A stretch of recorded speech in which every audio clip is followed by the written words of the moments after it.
नगरपालिका पुष्कर में काबिज भाजपा बोर्ड की साधारण सभा की आज पालिका अध्यक्ष कमल पाठक की अध्यक्षता में आयोजित हुई।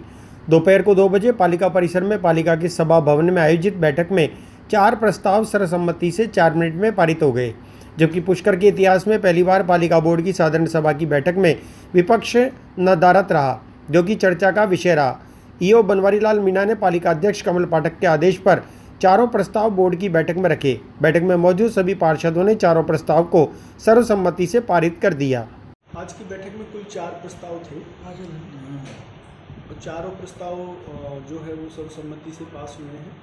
इसमें एक शिथिलन का प्रस्ताव था, लैंड के कन्वर्जन का, एक प्रस्ताव कर्मचारियों के लियन को चेंज करने का था, एक सावित्री माता की बाहर जो दुकानें हैं उनको रेंट पर देने के लिए था, किराए पर देकर, ताकि नगर पालिका की आय बढ़ाए इस प्रकार से।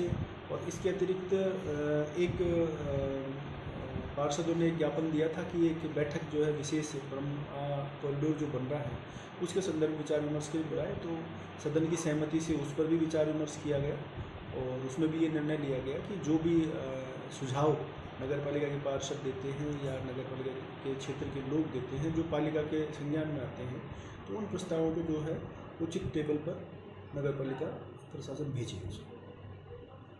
लेगी शिकायत, ये प्रस्ताव, ये नगर पालिका ने ये प्रस्ताव लिया कि नगर पालिका के पास अगर कोई आता है तो नगर पालिका उसको जो है आगे सक्षम स्तर पर उससे अवगत कराए। आज नगर पालिका बोर्ड पुष्कर की साधारण सभा माननीय श्री कमल जी पाठक के अध्यक्षता के अंदर शुरू हुई। मुख्य रूप से 4 प्रस्ताव थे। चारों प्रस्तावों को भारतीय जनता पार्टी के बोर्ड ने सर्वसम्मति से पास किया। एक प्रस्ताव था जिसके अंदर 9 कांग्रेस के पार्षदों ने लिख कर के पुष्कर कॉरिडोर के संबंध के अंदर दिया था प्रस्ताव, लेकिन उन्होंने सिर्फ मात्र जनता को भ्रमित करने के लिए प्रस्ताव दिया। एक भी उसमें हस्ताक्षर करने वाले पार्षद चर्चा के अंदर भाग नहीं लिए। हमने बार बार में कहा जो पार्षद ने ये प्रस्ताव दिया है उस प्रस्ताव पे चर्चा की जाए पहले, लेकिन एक भी पार्षद नहीं थे। मात्र सिर्फ जनता को भ्रमित करने के लिए प्रस्ताव उन्होंने दिया। लेकिन फिर भी हमने जनता के हित में देखते हुए भारतीय जनता पार्टी के बोर्ड ने उस पर सहानुभूतिपूर्वक विचार किया और विचार करके ये निर्णय लिया कि राज्य सरकार को भेजा जाए कि जनता का कोई भी नुकसान नहीं होवे और पुष्कर तीर्थ का धार्मिक महत्व का देखते हुए, ध्यान में रखते हुए विकास किया जाए। आपका सुनो। शिव कुमार सिंह, उपाध्यक्ष नगर पालिका Pushkar.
Pizza Point, Kangor. For delicious moment.